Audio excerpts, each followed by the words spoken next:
क्या पढ़ा था भाई अब तक हमने, जल्दी बताओ। IAS 21 तो पढ़ा था, उसमें क्या पढ़ा था?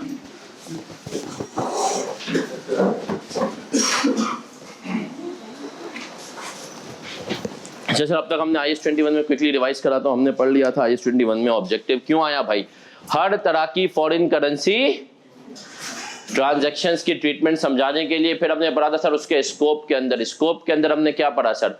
हमने पढ़ा कि सर जो IAS 21 है वो तमाम फॉरेन करेंसी ट्रांजैक्शंस को देखता है, लेकिन हमारे सिलेबस में 50% है, 50% नहीं है। सर कौन सा 50% नहीं है? कंसोलिडेशन वाला।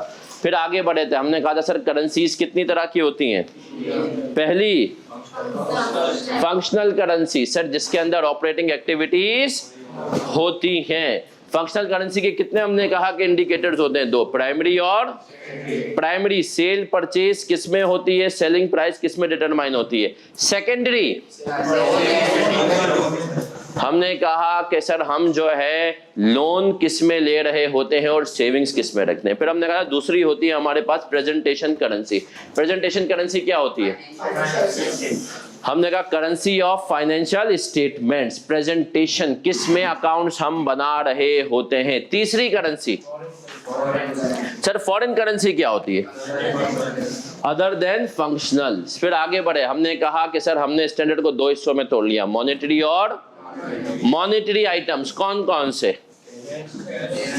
हमने कहा सर कैश, रिसीवेबल्स और पेबल्स। हर तरह का रिसीवेबल, हर तरह का पेबल और कैश क्या होंगे हमारे पास? मॉनेटरी आइटम्स होंगे। और सर ये जो मॉनेटरी आइटम्स होते हैं इनको ट्रांसलेट कितनी दफा करते हैं? पहली दफा ट्रांजैक्शन डेट, दूसरी दफा हमने कहा सेट अपना रिपोर्टिंग डेट, तीसरी दफा सेटलमेंट डेट। क्या ट्रांजैक्शन डेट पे कोई गेन लॉस आएगा? रिपोर्टिंग डेट पे आएगा, कहां जाएगा? और सेटलमेंट डेट पे आएगा, कहां जाएगा? P&L। फिर हम आगे बढ़े थे और हमने क्या पढ़ा था सर? हमने पढ़ा था कि हमारे पास होते हैं इंटरेस्ट ट्रांजैक्शंस और हमारे पास होती हैं फॉरेन करेंसी बैंक अकाउंट। तो सर सबसे पहले foreign currency bank account. Foreign currency bank account क्या होता है? फॉरेन करेंसी बैंक अकाउंट जिसमें हमने कहा कि हमने पाकिस्तान में रहकर दूसरे करेंसी के अंदर पैसे रखे। सर ये जो फॉरेन करेंसी बैंक अकाउंट होता है, ये फॉरेन करेंसी बैंक अकाउंट के अंदर हमने कहा गेन या लॉस आ जाता है ईयर एंड पे, उसको हमें रिकॉर्ड करना होता है। इसी तरीके से हमने पिछली क्लास में एक आखिरी कॉन्सेप्ट पढ़ा था कि फॉरेन करेंसी में अगर आपने लोन लिया है या लोन दिया है, उस केस में हमने क्या पढ़ा था सर? प्रिंसिपल की तो ट्रीटमेंट नॉर्मल है, लेकिन सर जो इंटरेस्ट है उसके लिए दो तरह के रेट यूज कर सकते हैं। कौन कौन से? एवरेज रेट और closing rate. Sir average rate अगर हम यूज करेंगे तो हमने क्या दूसरा इंपैक्ट एक्सचेंज गेन लॉस में आएगा, वो बराबर हो जाएगा, और क्लोजिंग रेट के केस में भी यही था। सर प्रैक्टिकल लाइफ में अकाउंटेंट क्या करता है? एवरेज यूज करता है, क्लोजिंग? कितने लोग कह रहे हैं क्लोजिंग? कितने लोग कह रहे हैं एवरेज? सही जवाब है क्लोजिंग। देखिए अकाउंटेंट सुस्त होता है, आप लोग है ना, वो बोलता है जब क्लोजिंग रेट मैं निकाल ही रहा हूं नॉर्मल चीजों के लिए तो फिर एवरेज को क्यों देखना है ना सर? तो वो क्लोजिंग पे ही सारे काम कर लेता है। ऑनलाइन वाले बच्चों क्या आप हैं हमारे साथ? तो कहते सीसी। चले सर आ जाएं आ जाएं।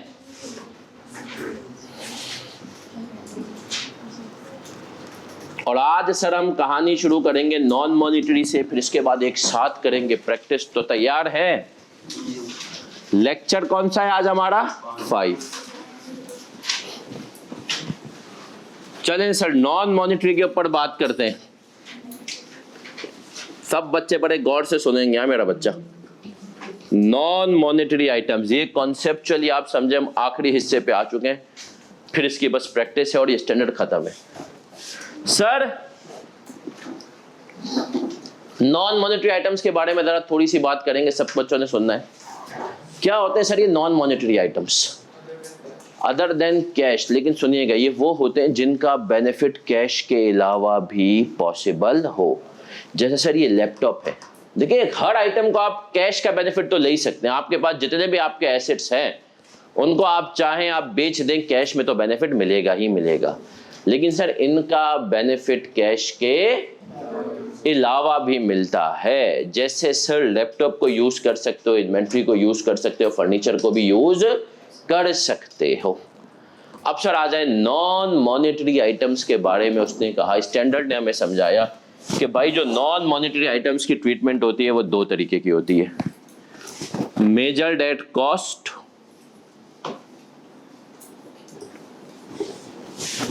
कॉपी करते जाए मेरे साथ साथ।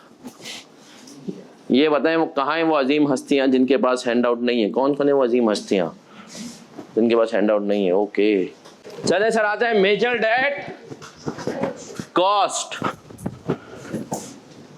Translate only on transaction date.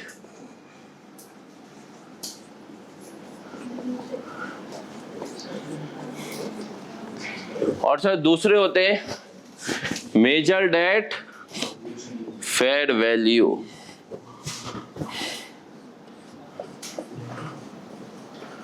Translate on each revaluation date।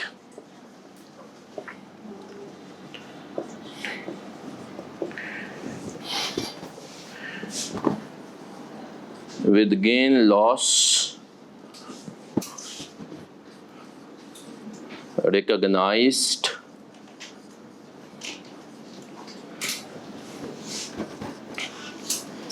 where revaluation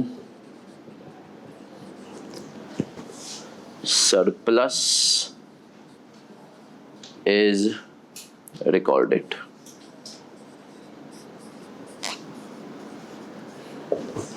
चले सर नॉन मॉनेटरी आइटम्स हैं, दो ट्रीटमेंट है, मतलब मेजर एट कॉस्ट, एक वो होंगे जो किस पे मेजर हो रहे होंगे भाई, कॉस्ट पे। दूसरे वो होंगे जो मेजर किस पे होंगे सर, जो कॉस्ट वाले होंगे उनको तो जिंदगी में सिर्फ एक ही दफा जिस दिन खरीदा उस दिन क्या कर दो, ट्रांसलेट करो, उसके बाद भूल जाओ। लेकिन सर जो हमारे पास फेयर वैल्यू वाले होंगे उनको हमें ट्रांसलेट करना होगा कब, हर रीवैल्यूएशन डेट पे। जब जब रीवैल्यू करेंगे तब तब वो क्या होंगे, रीट्रांसलेट होंगे।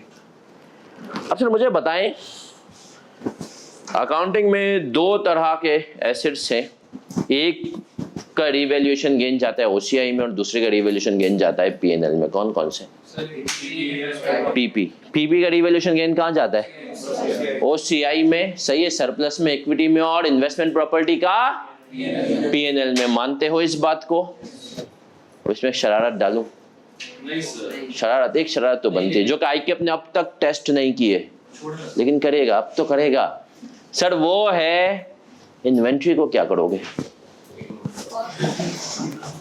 इन्वेंट्री कॉस्ट पे आएगी, फेयर वैल्यू पे जाएगी, क्या है? देखो इन्वेंट्री किस पे मेजर होती है, याद है तुम्हें? Lower of cost. और अब मुझे बताओ इन्वेंट्री नॉन मॉनेटरी है, यहां फॉल करेगी या यहां पर करेगी? और अगर वो एनआरवी पे चली गई तो एनआरवी तो एस्टिमेटेड सेलिंग प्राइस ना, fair value minus cost to sell incomplete. तब बताओ इन्वेंट्री को इसके हिसाब से देखोगे इसके हिसाब से, दोनों के हिसाब से? देखो स्टैंडर्ड ने कुछ नहीं बोला इन्वेंट्री के बारे में। इन्वेंट्री को भाई देखना एनआरवी पे आ सकती है ना, तो इन्वेंट्री यहां पर आएगी जिसको हम, जो इसके यहाँ पे हमने फेयर रीवैल्यूएशन डेट की बात की है ना, तो आप ये कहेंगे एनआरवी टेस्टिंग डेट। जब जब एनआरवी टेस्टिंग करोगे तब तब इन्वेंट्री को यहां पर लेकर के आओगे। तो हमने कहा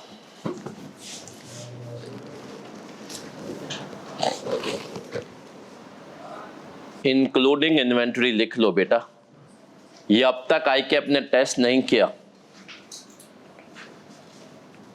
कि इन्वेंट्री को तुम लोग क्या करोगे इसमें, और जिस दिन किया उस दिन आपको मजा आएगा इंशाल्लाह। आपने तो क्या हुआ होगा ना, इस स्टैंडर्ड में ना दो चीजें अब तक सही मानों में टेस्ट नहीं हुई, एक तो ये एनआरवी वाला सीन और दूसरा वो प्राइमरी और सेकेंडरी इंडिकेटर की शरारत।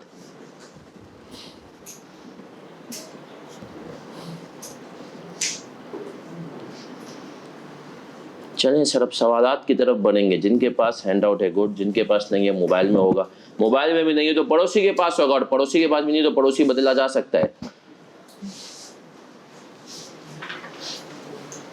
अच्छा, इन्वेंट्री का वापस बता दें, इन्वेंट्री का सुन लें सर। देखें, इन्वेंट्री जो है ना वो लोअर ऑफ कॉस्ट और एनआरवी पे होती है। उसके बारे में IS 2 कहता है कि आपको वो हर रिपोर्टिंग डेट पे चेक करना है कि लोअर ऑफ कॉस्ट है या एनआरवी है। तो इन्वेंट्री देखा जाए तो हमें देखने में तो लगता है कि कॉस्ट मॉडल में है, बट इफेक्टिवली इन्वेंट्री जो है वो फेयर वैल्यू मॉडल पे होती है।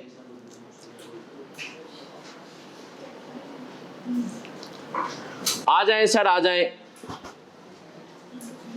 उसी पेज पे जिस पे हमने आखिरी सवाल किया था, और उस पेज पे आप आ जाएंगे। क्वेश्चन नंबर होगा हमारे पास 8।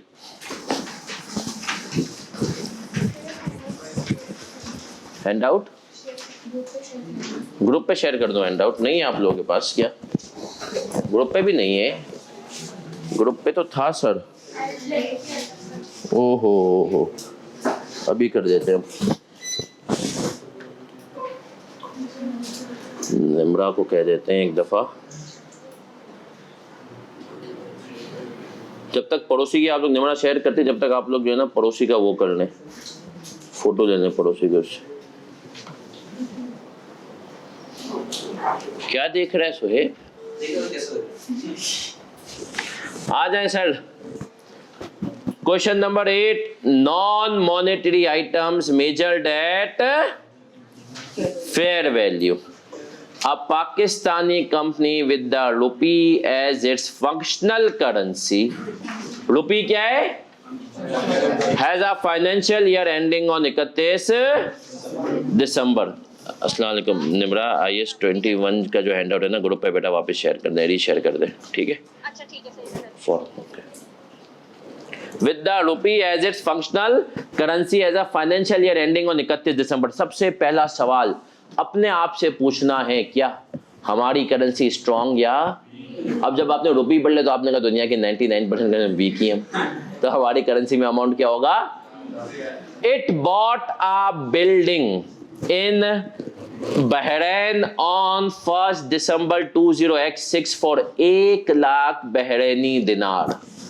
The building was revalued to Bahraini dinar 1,20,000 और 31 December 2006 as permitted by IS 16। इसके आगे आप लोग चाहें तो लिख मिले इग्नोर डेप्रिसिएशन। डेप्रिसिएशन का भी आपने क्या करना है? इग्नोर, जैसे दुनिया में लोगों ने आपको किया है।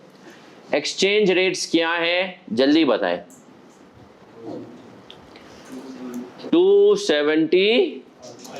सर जब ये सवाल बनाया गया था ना उस टाइम पे 275 का रेट था।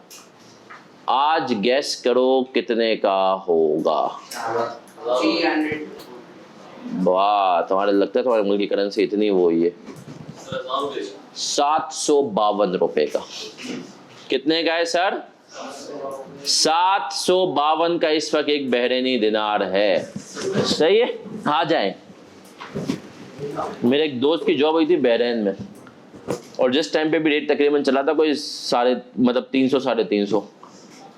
वो बोलता था यार मसला है कि एक दिनार में 2 रोटियां आती हैं, रोटी लेने जाते ना तो दिल निकल जाता है। सही है। सबसे महंगी करेंसी कौन सी है? आई थिंक कुवैत का है। कुवैती दिनार 1000 क्रॉस कर चुका है। आ जाए sir. The building was revalued to Bahraini dinar 1,20,000 on as permitted by IS। Exchange rates कितने हैं? 1 दिसंबर 2006 को 275 का और 31 दिसंबर 2006 को 2 entries in the books of the company. Company के बुक्स में एंट्रीज कोई कॉपी नहीं करेगा, बस सबने सवाल की तरफ देखना है। सवाल हम 7 बोर्ड पे करेंगे। 1 दिसंबर को तब लिया जब कितने का था? 1 लाख का, और रेट कितना था? और हमने कहा सर 31 दिसंबर को कितने का हो गया? 290। अब आ जाओ।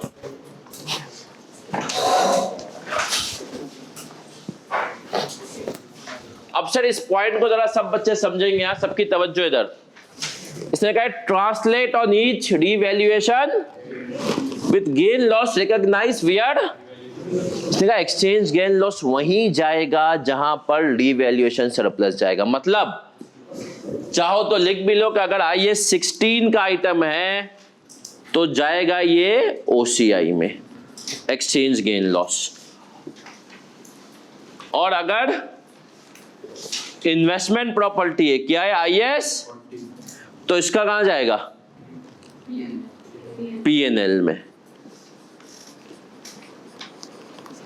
ठीक है सर, तो ये बात आपको याद रखनी है कि 16 है या 40 है, ये आपको देखना है। अभी आप लोग यहां पर आके इंशाल्लाह एक और स्टैंडर्ड पढ़ेंगे। आज आपको पहले स्टैंडर्ड की एक यूट्यूब की प्लेलिस्ट शेयर कर दूंगा IFRS 8 की, सही है, जो कि आपको खुद से मैंने कहा ना कवर करने वाले टॉपिक्स है उनके अंदर। तो सर ये याद रखना है आप लोगों ने कि ये बातें IFRS 9 के अंदर आप पढ़ेंगे, कुछ शेयर हैं जिनको हम PNL में रखते हैं, कुछ OCI पे, तो ये चीज़ वहाँ पर जाकर ज़्यादा इम्पैक्टफुल होगी। तो आ जाएं सर, आ जाएं। यहाँ तक अगर हम क्लियर है तो अब हम ये सवाल करेंगे। सबकी तवज्जो इधर।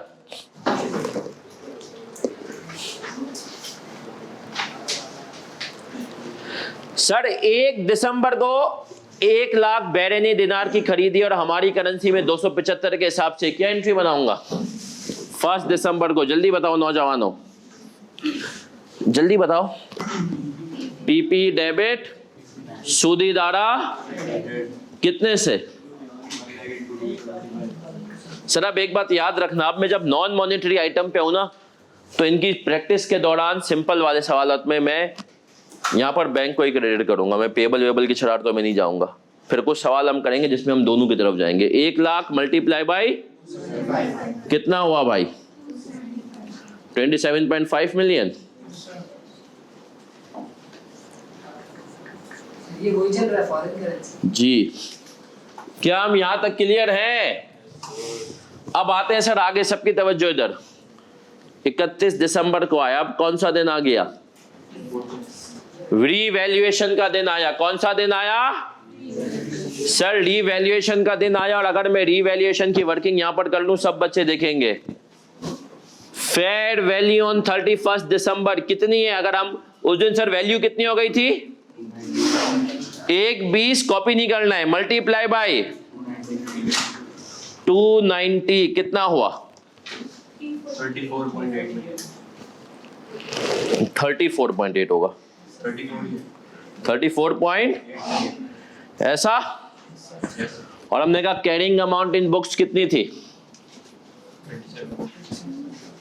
27.5 मिलियन, ऐसा ही है। डिफरेंस कितना आ गया? 7.3 मिलियन। अब सबकी तवज्जो इधर, कॉपी नहीं मेरा बच्चा। सर ये जो 7.3 मिलियन है, ये दो चीजों से बना हुआ है। 7.3 मिलियन के अंदर दो चीजें, क्या? एक्सचेंज गेन और revaluation gain, revaluation surplus. Sir क्या इनको अलग करने की जरूरत है? स्टैंडर्ड ने कहा नहीं। स्टैंडर्ड ने कहा भाई एक ही साथ कंप्यूट। कुछ बच्चे जिनके अंदर कुछ एक जानदार चीज होगी, उनको मैं समझाने के लिए बताऊंगा कि अलग कैसे करना है, लेकिन सिर्फ इस सवाल में। इसके बाद कोशिश भी नहीं करना। सर स्टैंडर्ड ने वाज़ेह अल्फाज में कहा है कि भाई तू ये नहीं अलग अलग रिकॉग्नाइज नहीं करो कि एक्सचेंज गेन कितना है, रीवैल्यूएशन गेन कितना है। बोला आ गया तो आ गया, एक साथ रिकॉर्ड कर लो। तो हम 31 दिसंबर को एंट्री क्या बनाएंगे? PP डेबिट और रीवैल्यूएशन सरप्लस के नाम से। रीवैल्यूएशन सरप्लस क्रेडिट कितने से?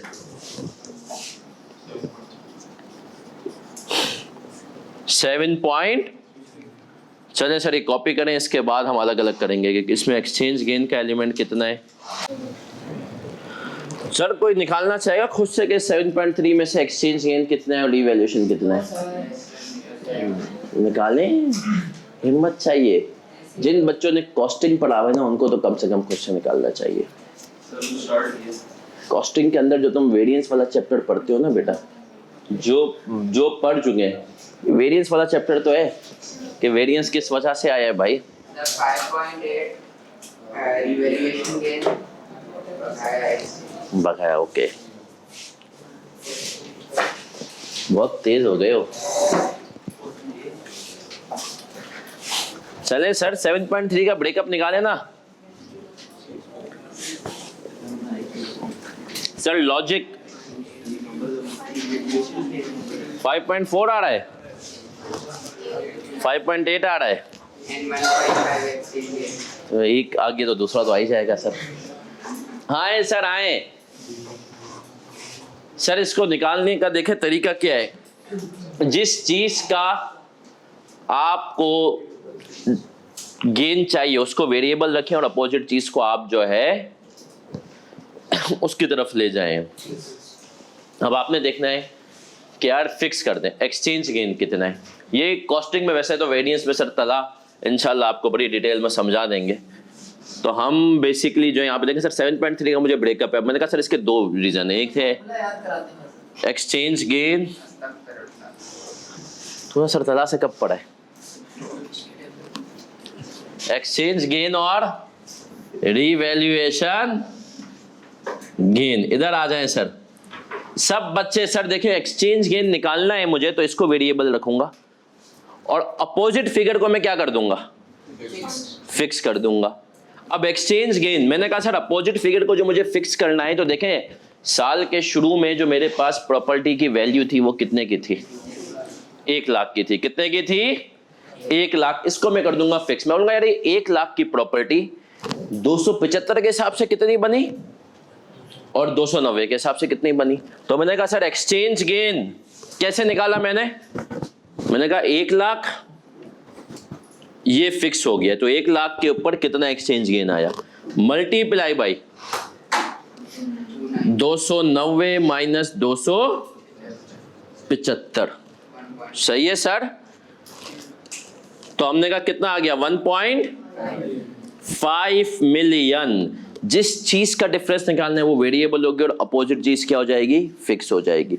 और फिक्स भी किस वैल्यू पे होगी, जो तुमने कहा कि रेलेवेंटली जिसकी बेस पर एक्सचेंज गेन लॉस आ रहा है, जिसकी बेस पर। तो आपने कहा इसे 1 लाख पे आ रहा है एक डिफरेंस। अब आ जाते हैं सर, एक तो हो गया कि सर हमने कहा ये हो गया डिफरेंस, इस बेस पे आ गया 5.8 बैलेंसिंग फिगर आ गई, क्योंकि आपको पता है टोटल कितना है 7.3 मिलियन है ना सर। लेकिन अगर मुझे ये डिफरेंस भी निकालना हो रीवैल्यूएशन का, तो अब वो मैं मुझे बताओ कैसे निकालूंगा। 290 exchange rate gain and 290 का हमने कहा अब हमें रीवैल्यूएशन गेन निकालना है, तो हमें डिफरेंस के लिए क्या चाहिए होगा भैया, ये 1 लाख और 1.20, 1.20 माइनस 1 लाख और मल्टीप्लाई किससे करूंगा, पक्की बात है, सोच लो।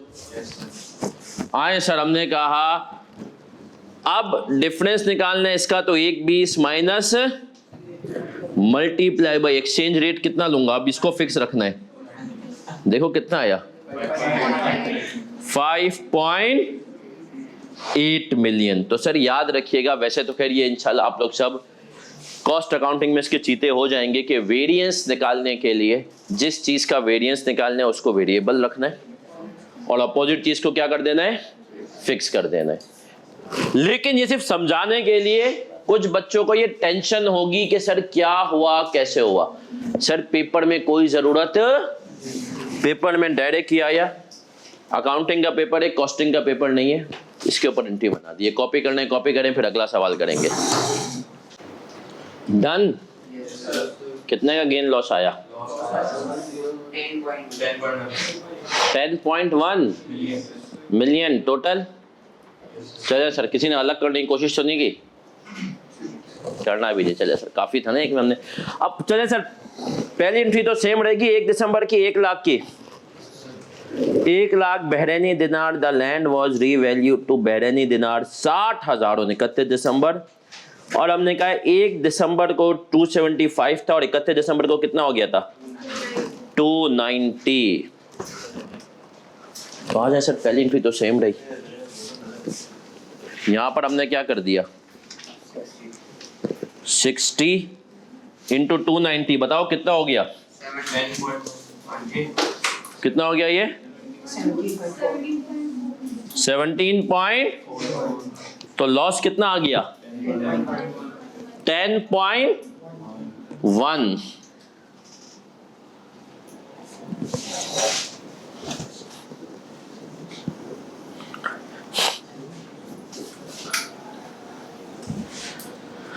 चले सर,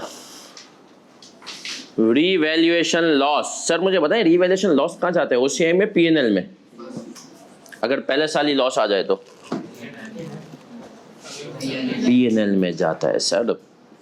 रीवैल्यूएशन लॉस डेबिट और पीपी क्रेडिट कितने से?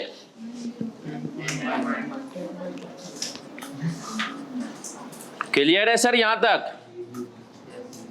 सर ये इतना आसान है, ये आपने समझे effectively conceptually IAS 21 conceptually cover कर लिया।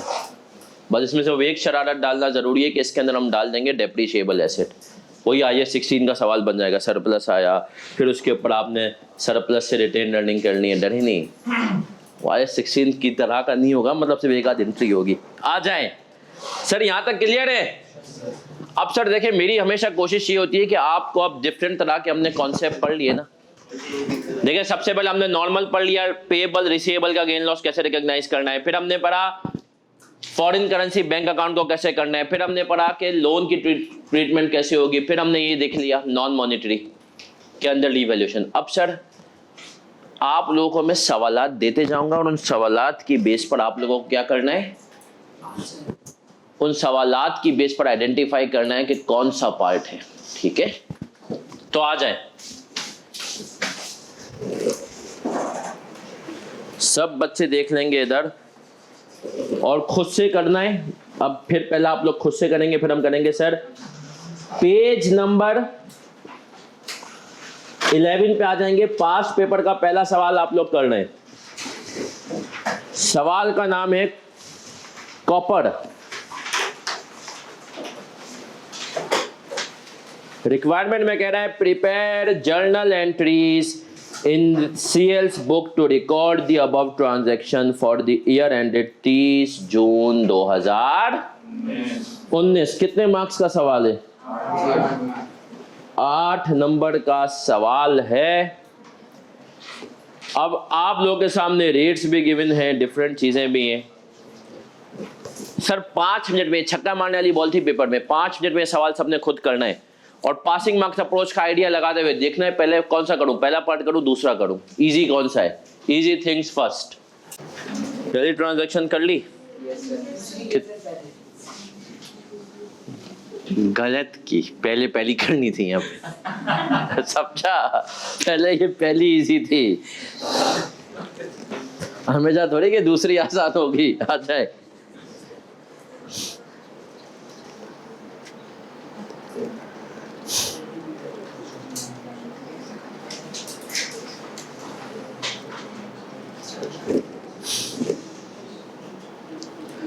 चले सर, बढ़े आगे। चलिए 2 मिनट और ले लें, निकाले। एक्सचेंज गेन लॉस आ गया पहली का, कितना आया?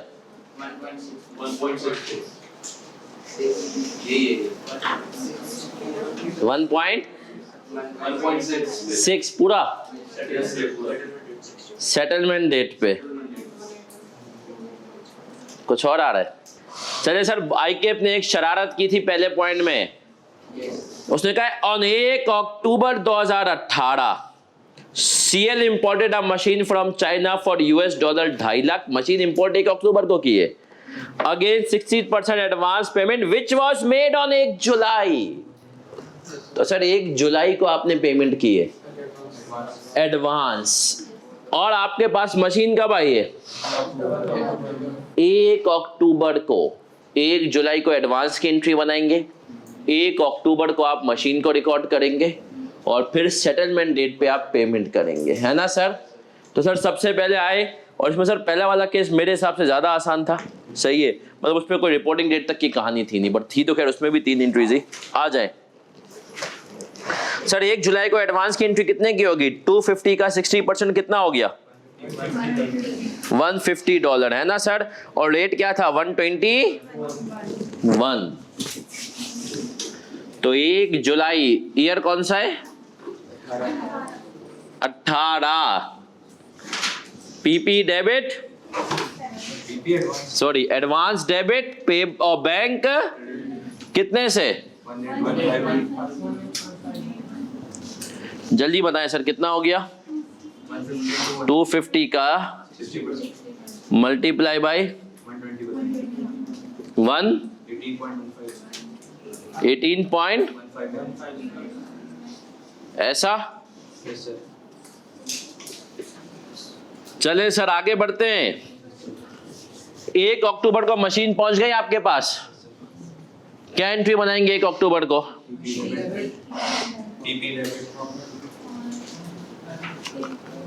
पीपी डेबिट, एडवांस क्रेडिट और पेबल क्रेडिट। एडवांस तो सर हम याद है, हम ऐसा सवाल कर चुके हैं सर। एडवांस कितने से होगा? क्या इसके ऊपर गेन लॉस आएगा? नो सर, एडवांस के ऊपर no exchange gain loss. Payable 1 lakh dollars multiply by 120, 12.4 million. PP कितने से आ गया?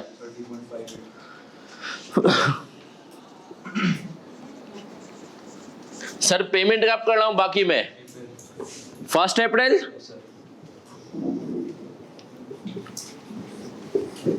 पेबल डेबिट किया मैंने कितने से?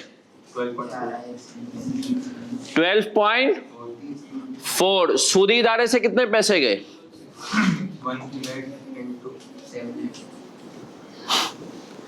1 लाख। रेट कितना हो गया था?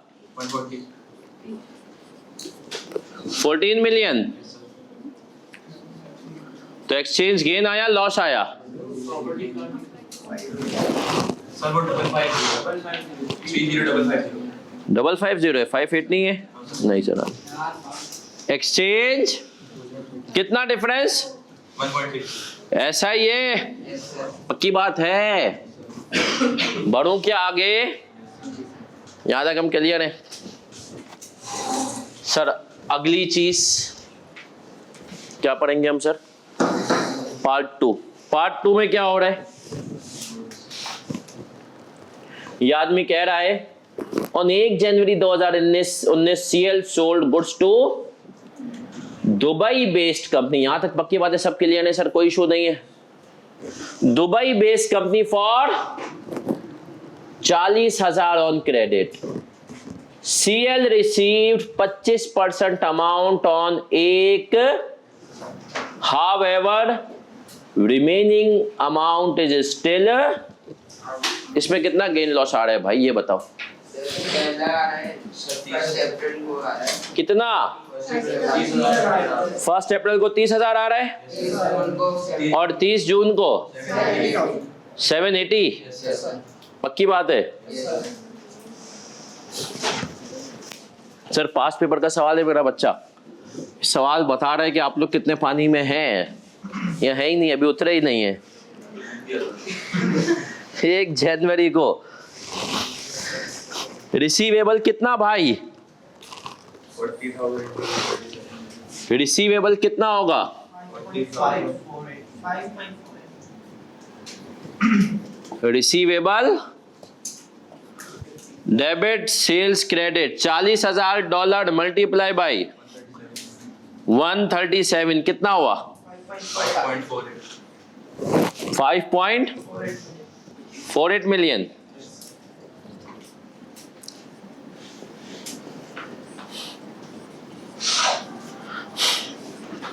फिर आगे आते हैं सर, पेमेंट कब आई? 1 अप्रैल। 1 अप्रैल को कितने पैसे आए? 25%। तो जरा डॉलर में बताओ कितने आए? 10,000 डॉलर आए। Yes, sir। तो सूदी इदारे को हमने डेबिट किया किस अमाउंट से? 10,000 into 10,000 इंटू 140। कितना हुआ? 1.4। 1 सर इतना ही हम रिसीवेबल क्रेडिट कर दें? 5.48 भाई ये हमने रिकॉर्ड किया था, Yes, sir। इसका 25% मिल गया, कितना हुआ? 13। सर वो याद है इंपोर्टर? इंपोर्टर कौन होता है? वफादार। एक्सपोर्टर? यहां पर हम कौन थे? मुल्क के नुकसान में हमारा नुकसान। यहां पर हम कौन है? हमने कहा मुल्क के नुकसान में हमारा फायदा। तो इंपोर्टर, वफादार, एक्सपोर्टर सिर्फ IAS 21 की हद तक सर आ जाएं। एक्सचेंज गेन कितना 30,000 30,000। आजकल बहुत परेशान है बेचारे जितने भी ये सर्विसेज देते हैं ना बाहर। डॉलर थोड़ा नीचे आ रहा है ना, मतलब रेट कम हो रहा है, बोल यार नुकसान हो रहा है, तो वो तो इसमें थे कि 400 का हो जाए, सही है। बोलते हैं हम महीने के अगर $2,000 भी कमाते हैं तो आप सोचें ना, अगर डॉलर 300 का है तो उनकी इनकम है 6 लाख, और डॉलर 400 का है तो उनकी कितनी हो गई 8 लाख। आ जाए सर, आ जाए। तीसरी चीज, अब रिपोर्टिंग डेट तक क्या पेमेंट आ गई है? 30 जून 2019। जल्दी से बताएं सर क्या हिसाब किताब है? $30,000 अभी भी रिसीवेबल हैं हमारी बुक्स में। रिसीवेबल कितने का? सब इधर देख लें, कॉपी नहीं। 5480 का था, 1370 से खत्म हो गया, कितने का बचा हुआ था बताओ? 400 हमारी बुक्स में रिसीवेबल था कितने का सर? 4110000। तो हमने कहा 4110000, और ये आप चाहें तो यूं निकाल सकते हैं 5.48 का कितने परसेंट? 35 अब आपने कहा सर अब $30,000 रिसीवेबल है और नया रेट क्या है? 163 चलें जी 4.89। तो क्या एंट्री बनाऊंगा? Receivable debit exchange gain credit 4.8 sorry 780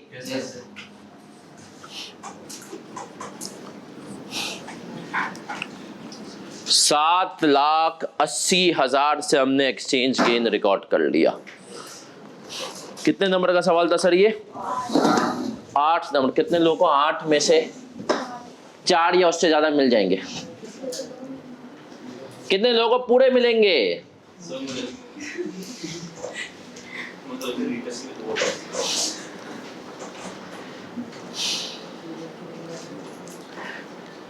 कितने लोगों ने बीकॉम शिकॉम में एडमिशन लिया है? कितने लोगों ने ले लिया एडमिशन? कितने लोगों ने नहीं लिया और लेने का इरादा भी नहीं है? माशाल्लाह। अभी करते हैं आज के स्टोरी टाइम में, इस पे बात करते हैं। अभी बहुत टाइम है स्टोरी टाइम में। इस सवाल का पासिंग परसेंटेज बताओ कितना था?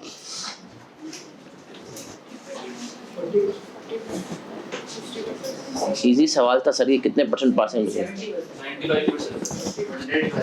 85%। और इस पेपर में ओवरऑल पासिंग परसेंटेज भी हिस्ट्री का FAR2 का सबसे अच्छा था, 50%। ये ऑटम 19 की अटेम्प्ट थी, 50 पर हर 2 में से एक बच्चा। सर वैसे एवरेज कितना है FAR2 का पासिंग परसेंटेज? 30%। 30 हर 10 में से 3 बच्चे पास होते हैं। इस अटेम्प्ट में 10 में से 5 बच्चे पास हुए थे, सही है। और ऐसे ऐसे बच्चे पास हुए थे जिनको खुद भी यकीन नहीं था कि वो पास होंगे, सही है सर। लेकिन वो भी पास। तभी मैं अक्सर बच्चों को कहता हूँ कि सर पेपर छोड़ दे। तो भाई तुझे नहीं पता कि कौन सी अटेम्प्ट कितनी हल्की पड़ जाए, तो पेपर छोड़ा नहीं क्या करें भाई? अगर फीस बढ़ी है ना तो कम से कम बैठे जरूर। अगर आपने इतनी तैयारी कर ली है कि अगर आपने कि आप पेपर 60 नंबर तक का अटेम्प्ट कर सकते हैं तो आप बैठे। यू नेवर नो कि जो है कब क्या छक्का लग जाए, है ना सर। एग्जामिनर का अच्छा ऐसा कहना था कि जो है there were 19% examinees who were just short of 9 और lower marks। बोला जो फेल हुए ना आधे, उसमें से भी 19% ऐसे थे जो कि सिर्फ 9 या उससे कम पे थे। and could have easily obtained if they have covered all areas of the syllabus। इस अटेम्प्ट में माशाल्लाह हमारे बच्चे का गोल्ड मेडल था, यहाँ पर हमारा पहला गोल्ड मेडल था। उसके मार्क्स बताओ कितने होंगे 100 में से? 94। और उस बच्चे ने एक बड़ा स्मार्ट काम। देखिए कभी कभी ना पेपर में आप लोगों को जो है ना डिसीजन लेने होते हैं, सही है कि भाई अब क्या करना चाहिए। सर इस अटेम्प्ट में ना इंटेंजिबल एसेट्स के साथ एक आ गया था बोरिंग कॉस्ट मिलके IS 23, और टाइम को बचा था कम। उस बच्चे ने स्मार्ट काम ये किया, अब तो माशाल्लाह क्वालिफाई भी हो गया। उस बच्चे ने स्मार्ट काम ये किया कि उसने बोरिंग कॉस्ट को छोड़ दिया, उसने एडजस्टमेंट ही छोड़ दी। उसने कहा भाड़ में जाइए, एडजस्टमेंट इसके ऊपर जाऊंगा तो पूरा सवाल ही, उसने कहा यार 2 नंबर काट लेगा, 3 नंबर काटेगा, बाकी सवाल तो मेरा पूरा हो जाएगा। तो उसने कहा बोर्डिंग कॉस्ट की जो एडजस्टमेंट थी, इंटेंजिबल का सवाल चल रहा है, उसमें एक बोर्डिंग कॉस्ट की एडजस्टमेंट आ गई। उसने जो है ये डिसीजन किया कि भैया नहीं करनी, और उसने वो छोड़ी। उसके बावजूद भी उसने कितने नंबर लिए? लेकिन सर चले मैं आपको एक और बात बताऊं, ये बात आप लोगों को शायद पता भी होगी कि 100 नंबर का जो पेपर आपको नजर आता है वो एक्चुअल में अक्सर 105 110 का होता है। सही है। आई कैप जो है बाज दफा, चलिए ये सवाल तो वैसे ही छोटा था, कुछ सवाल आपको लगता है कि नहीं यार ये ज्यादती है, सवाल तो ज्यादा मार्क्स होना चाहिए था, उसके एक्चुअल में मार्क्स ज्यादा ही होते हैं। आई कैप जो है 100 नंबर को मैनेज करने के लिए उसको क्या कर रहा होता है, कम कर। इसके बाद वाले अटेम्प्ट में भी माशाल्लाह हमारे स्टूडेंट का गोल्ड मेडल आया। उस बच्चे ने क्या काम किया, एक था चैप्टर है IAS 1037 हम पढ़ेंगे, तो वो जो IAS 10 है उस बच्चे ने, उसका सवाल आया था 7 नंबर का, उसमें लिखना होता है। उसने कहा लिखने में टाइम बहुत बर्बाद होगा। उस बच्चे ने कहा कि मैं उस सवाल को एंड में करूंगा, और एंड में उसमें से टाइम नहीं बचा और 7 नंबर उसने छोड़े। 93 का पेपर अटेम्प्ट किया, उसके मार्क्स है 81 और वो गोल्ड मेडल था उसका। देख सब बच्चों का दिमाग अलग होता है, हम इंटर वालों से पूछ हमें लिखने में कैसा लगता है। सही है, तो आ जाएं, तो आए सर, आए, यहां तक हम क्लियर हैं। चले सर, इस सवाल का लर्निंग आउटकम लिखें। इस सवाल का लर्निंग आउटकम लिखें, partial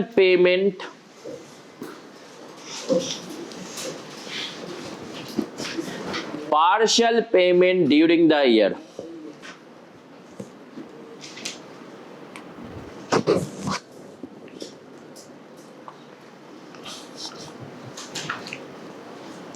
Partial payment during the year.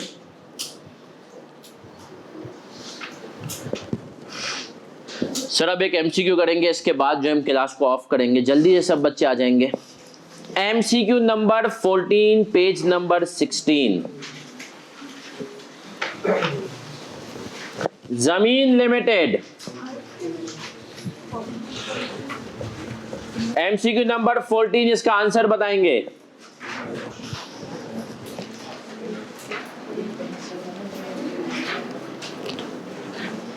Earth limited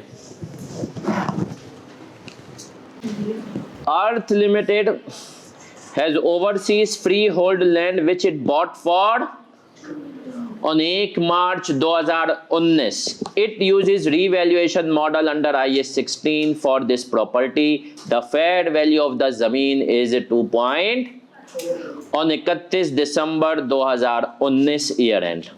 Relevant exchange rates are 1 मार्च 19 को 144 का, 31 दिसंबर 19 को कितने का है, 165. Which of the following is correct for its financial statement for the साल ended 31 December 2019?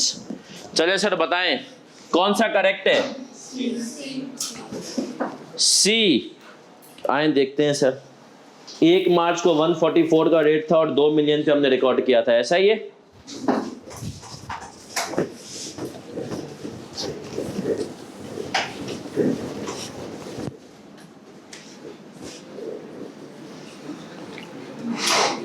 Sir 144 multiply by 2 कितना हो गया, और हमने कहा 31 दिसंबर, क्या रेट चल रहा है भाई, और प्रॉपर्टी का रेट क्या हो गया है, कितना हो गया, 412 पॉइंट कितना हो गया। तो सर हमने कहा ये OCI में जाएगा, PP कितने से रिकॉर्ड होगा, 412.5, और हमने कहा बाकी आ जाएगा हमारे पास गेन वंस अगेन। तो यहां तक हम सर क्लियर हैं, पक्की बात है। IAS 21 scope foreign currency transactions, monetary items की ट्रीटमेंट पढ़ी, 3 दफा ट्रांसलेशन, नॉन मॉनेटरी की पढ़ी, रीवैल्यूएशन गेन कहां जाएगा जहां पर, और एक्सचेंज गेन कहां जाएगा जहां पर रीवैल्यूएशन गेन जा रहा होगा, ऐसा ही है सर। चलें सर, फिर आगे आते हैं और हमने पढ़ा कि सर जो है अगर हमारे पास डिफरेंट तरह के अब सवाल, सर देखें अब कल से जो है ना सिर्फ इसकी प्रैक्टिस और अगली 2 क्लासों में ये टॉपिक इंशाल्लाह ख़त्म है। ये टॉपिक याद रखें सर, पेपर के पॉइंट ऑफ व्यू से अकेले कम आता है, बाकियों के साथ ज़्यादा आ रहा होता है। यहाँ तक हम क्लियर हैं, पक्की बात है सर। चलें सर, अब हम बढ़ते हैं आगे और आगे बढ़ते हुए आज के आएंगे स्टोरी टाइम पे। नहीं, शादी आप तो होती रहती हैं। पिछले 2 दिनों से वैसे मैं अपने स्टूडेंट्स की माशाल्लाह वलीमों में जा रहा हूँ। हैंडआउट्स सही है। तो सर, और मैं स्टूडेंट का खाली एक मशवरा वहाँ पर देना, मैं बोला हूँ देख भाई अभी जितनी छुट्टियाँ कर सकता है ना कर ले, क्योंकि अभी तो छुट्टियाँ करेगा मकसद भी है और तेरे लिए अच्छा भी। हमने कहा इसके बाद शायद तेरा छुट्टियाँ करने का दिल भी ना चाहे। सही है। तो जो है वो आते हैं, एक आया सऊदीया से आया हुआ है, जद्दा पीडे उसमें KPMG जद्दा में। तो वसीम भाई हैंडआउट्स थोड़ा सा टाइम लगेगा, 10 मिनट हैंडआउट्स में। बस क्लास ओवर हो रही है, कितनी देर, कितने 10 मिनट लगेंगे। 10 मिनट से ज़्यादा ना हो, 10 मिनट तो मैं इनको खींच लूँगा। सही है, आ जाए। चले सर, तो खैर देखो शादी होने के लिए ना ज़िंदगी में बहुत सारे आपको मरहले पहले तय करने होते हैं। बहुत सारे अम्मा अब्बा होते हैं जिन्होंने ये लड़कों के ऊपर उन्होंने जो है ये वो लगाई होती है कि बेटा पहले कुछ पढ़ लो, क्वालिफाई हो जाओ, फिर करेंगे शादी, है ना। ख़वातीन थोड़ा इससे मुस्तस्ना होती हैं, लेकिन तो सर अब आता हूँ, एक शख्स था मेरा जूनियर, उसका नाम था मोइज़ दीवान। मैं उसको प्यार से कहता था मोइज़ दीवाना। सही है। इंतहाई तेज़ बच्चा, मतलब मैं कभी कभी परेशान होता था कि यार ये इतने तेज़ बच्चे आ कहाँ से रहे। सही है। मतलब इस तरीके से वो एक तो सिर्फ पेपर उसने कैफ निकाल दिया था उस टाइम पे, जब हमारा टाइम था हम लोग यार ABCD करके 4 अटेम्प्ट में निकालते थे। वो जवान 2 अटेम्प्ट में A और B 7 दिया और C और D 7 करके आ गया। वो बहुत तेज़ बच्चा, जिंदगी में खाली उसका एक पेपर रुका CA फाइनल में, और वो था फाइनल का ऑडिट। उसके अलावा वो भी पता नहीं क्यों रुक गया, मुझे नहीं पता। लेकिन जो है अच्छा, मोइस का बचपन से एक शौक था कि बड़ा नहीं, शादी तो उसका था ही था। सही है। वो तो देखो बाय डिफॉल्ट है, उसको नहीं हटा सकते, लेकिन उसका शौक था मुझे अमेरिका जाना है, US जाना है, और था भी A लेवल्स बैकग्राउंड का। उसका शौक था कि मुझे अमेरिका जाना है, US जाना है, और मुझे पता था ये इंटरव्यू भी क्रैक कर लेगा। सही है। मेरे साथ, बल्कि मैंने भी किसी ज़माने में US के लिए इंटरव्यू दिया था, 2 इंटरव्यू दिए, फिर मैंने मना किया। लेकिन पहले इंटरव्यू में था एक बड़ा भंड हुआ। हम इतने क्या बोले उस टाइम पे जाहिल थे। अब उन्होंने जो है ना इंटरव्यू के, मुझे टाइम आया और उन्होंने टाइम में लिख दिया PST, मतलब कोई PST। अब हम भी हमने पाकिस्तान स्टैंडर्ड टाइम, हम उस टाइम पे बैठ गए इंटरव्यू के लिए कोट वोट पहन के। मैं उस टाइम पे होता था यूनिलीवर में, अब यूनिलीवर गेस्ट हाउस में था। अब कोई आई नहीं इंटरव्यू के लिए, मैंने मेल कर दी कि मैंने कहा यार मैं तो बैठा हुआ था, आपको इंटरव्यू के लिए आए नहीं। फिर मैंने अपने एक दोस्त को व्हाट्सएप डाला, मैंने कहा भाई क्या है, तो बोला अब एक गधे, वो पैसिफिक स्टैंडर्ड टाइम था। सही है। बोला वो गोरा क्यों पाकिस्तान स्टैंडर्ड टाइम करेगा, वो पैसिफिक स्टैंडर्ड टाइम था। खैर अब हम तो यही समझे कि यार अपने उसमें कि वो गोरा इतना कंसिडरेट है कि हमारा PhD कह रहा है। खैर तो मोइस का मुझे बता था, मोइस बधाई अमेरिका के लिए, मुझे ऐसा लग भी रहा था। अच्छा, मोइस ने अप्लाई किया, उसको इंटरव्यू कॉल भी आ गई, पहला हुआ, दूसरा हुआ, तीसरा हुआ। मोइस ने वहाँ पे शो किया हुआ था कि मेरे पास M.Com है।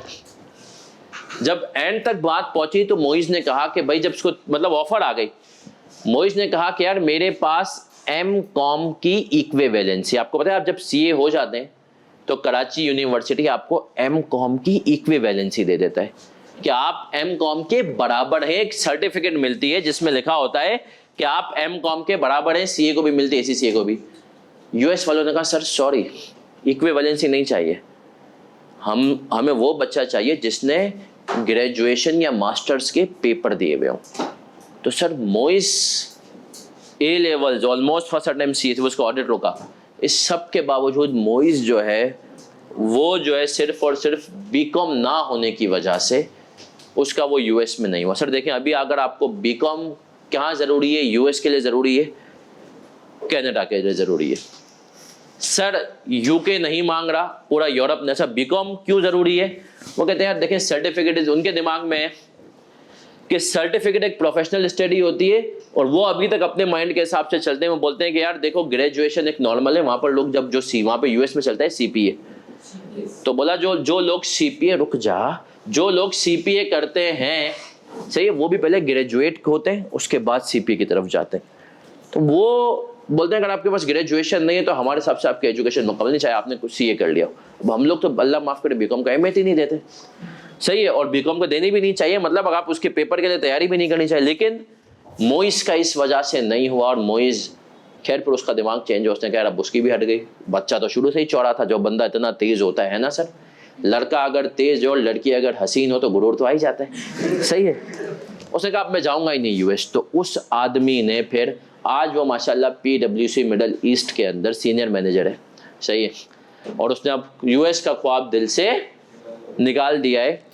तो सर बीकॉम क्यों जरूरी? बातों में तो बताऊँ, बीकॉम का एक फ़ायदा तो ये है कि अगर आपको यूएस, और एक बात मैं आपको बता दूँ, सबसे ज़्यादा सेविंग यूएस में है, दूसरे नंबर पे आपका मिड ईस्ट में है। अगर आपको ज़िंदगी में पैसे सेव करने हैं तो सबसे ज़्यादा यूएस में आप कुछ नहीं करें ना आप, तो पाकिस्तान से एक बच्चा होगा जिसको किसी ने अमेजन का मंजन बेचा हुआ होगा, फिर तो अमेजन पे स्टोर खोल, वो आपसे रब्ता करेगा, बोलेगा सर आप खाली मुझे अपना एड्रेस दे दो और आप वहाँ पर मेरी थोड़ी बहुत हेल्प कर दो, और वो आपको महीने के, अगर उसका धंधा चल पड़ा है तो महीने के आपको $1,500-2,000 तो यूँ ही देगा, सही है, $1,500-2,000 तो। और मेरे जो दोस्त वहाँ पर रहते हैं जब मैं उनको देखता हूँ तो उनका कोई मैच ही नहीं है। सबसे ज़्यादा यूएस देता है, फिर मिड ईस्ट, तीसरे नंबर पे कनाडा और चौथे नंबर पे यूके। यूरोप में सेविंग सबसे कम है, सही है। तो सर बीकॉम एक तो आपको यूएस का टिकट दे देता है, यूएस कनाडा में। यूके में सर क्या होता है? सर यूके में आपको क्वालिफिकेशन पूरी चाहिए। यूके फाइनलिस्ट सिर्फ एक कंट्री है यूके की, उसकी यूरोप की सॉरी, जिसका नाम है लग्जमबर्ग। लग्जमबर्ग जो है वो आपको उसकी बेसिस के ऊपर भी विदाउट क्वालिफिकेशन भी फाइनलिस्ट को भी रख लेती है। मिड ईस्ट में आप फाइनलिस्ट हैं तो भी आपको जो है नौकरी मिल जाती है। मिड ईस्ट आजकल आप लोग, वैसे मैं देख रहा हूँ अब इसके आप में से ज़्यादातर लोग जो है शायद सऊदीया जाएंगे। रीज़न बीइंग ये है कि सर अगले 10 साल सऊदीया के, और आप इन्हीं 10 सालों में फॉल करेंगे।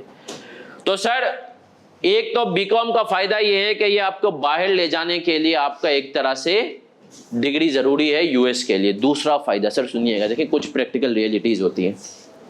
बहुत सारे लोग अनफॉर्चुनेटली टाइम पे कैफ कर नहीं पाते और सबके ऊपर एक फैमिली प्रेशर होता है ना कि यार, और कुछ के ऊपर फाइनेंशियल प्रेशर भी होता है। मेरी फर्म में कोई करीबन अभी माशाल्लाह 30 ट्रेनीज़ हैं।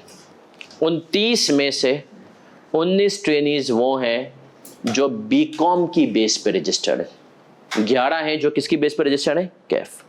होता यह है कि सर अगर आपका बीकॉम नहीं हुआ और अगर आपका जो बीकॉम नहीं होगा और कैफ भी नहीं है तो आप आर्टिकलशिप जो है स्टार्ट नहीं कर सकते। लेकिन अगर आपका बीकॉम भी हुआ है ना तो आपको आर्टिकलशिप का पीरियड काउंट होना शुरू हो जाएगा। तो आप या तो आर्टिकलशिप पे रजिस्टर्ड हो सकते हैं कैफ की बेसिस पे, पूरा कैफ क्वालिफाई करें, या रजिस्टर्ड हो सकते हैं बीकॉम की बेस पे। अब बीकॉम का सर आर्टिकलशिप में फ़ायदा और नुकसान क्या है? देखो फ़ायदा ये है, कैफ आपका भले रजिस्टर होने के 1.5 साल बाद निकले, आपके आर्टिकलशिप का 1.5 साल काउंट हो जाएगा। नुकसान ये है कि आर्टिकलशिप 6 महीने भरी होती है, कैफ की बेसिस पे 3.5 साल, बीकॉम की बेस पे 4 साल। एक और नुकसान ये है कि आपकी आर्टिकलशिप जो है सर उसमें आपको पूरे आर्टिकलशिप थोड़े से पैसे कम मिलते हैं, 2,500 रुपये आपको कम मिलते हैं। बीकॉम कैफ वाले को 19,300 मिलते हैं तो बीकॉम वाले को 16,800। लेकिन सर एक फ़ायदा है जो कि अभी मेरे फर्म में एक बच्चे का हुआ, वो बीकॉम की बेस पे रजिस्टर्ड हुआ, वो बीकॉम की बेस पे रजिस्टर्ड हुआ, उसका मई में निकला कैफ। अब देखा जाए वो कैफ की बेस पे अगर आता तो वो मई के बाद, मई में रजिस्टर होता, उसकी जून 24 फाइनल की पहली अटेम्प्ट बनती। लेकिन बीकॉम की बेस पे था तो आई कैप कहता है आर्टिकलशिप के 1 साल बाद आप फाइनल दे सकते हो। उसने अपने आप को मई में, नवंबर में रजिस्टर करा लिया था बीकॉम की बेस पे। अब इस दिसंबर में देखा जाए तो कैफ पास होने के 7 महीने के अंदर वो फाइनल की अटेम्प्ट दे रहा है। वो BFD और SPM 2 फाइनल के पेपर दे रहे हैं। तो सर बीकॉम इसलिए ज़रूरी है। बीकॉम के लिए सर क्या करें? बीकॉम करने के लिए एक तो आपके पास कराची यूनिवर्सिटी का ऑप्शन था, लेकिन अब वो हो गया 4 साल का। केयू आपको क्या कहता है कि भाई आपको बीकॉम करना है तो 4 साल का आपका जो है ना बीकॉम में 2 साल का ADC और फिर उसके बाद जो है आपको 2 साल का अलग है। तो सर ये करें, जो बच्चे इंटीरियर सिंध में मेरे ख्याल में अभी भी 2 साल का बीकॉम है, पंजाब में भी 2 साल का बीकॉम है, जो बच्चे इंटीरियर से रजिस्ट्रेशन करा सकते हैं भाई वो इंटीरियर से रजिस्ट्रेशन कराएं सर। वो क्यों सर? बीकॉम में आप हो जाए, देखें, और अल्लाह माफ़ करे, देखें है तो गलत, लेकिन इंटीरियर में यहाँ तक भी चलता है कि बंदा अबू धाबी में बैठा हुआ है और उसके बीकॉम के पेपर वो दे रहा है यहाँ पे। आपको वहाँ पर आपको ऐसे लोग मिल जाते हैं जो बोलते हैं भाई तू आधे पैसे अभी दे, आधे पास होने के,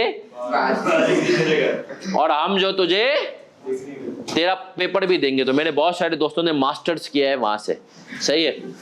अब मैं उनको बोलता हूँ यार क्या तुमने गलत काम किया? बोलते अभी पाकिस्तान में रहने का कुछ फ़ायदा तो लेते थे, सही है। लेकिन सर बीकॉम सब बच्चे करें। देखें आपको नहीं पता कब आपको डेस्टिनी कहाँ ले जाए, और ये बड़ा अभी इतना फील नहीं होता मजाक में, लेकिन उस टाइम पे बड़ा फील होता है कि एक डिग्री की वजह से आप पढ़े गए। जो बच्चे इंटीरियर से नहीं है सर वो भी कोशिश करें, कोई जान पहचान बनाए ताल्लुक, और इंटीरियर में ही एडमिशन ले लें बीकॉम का।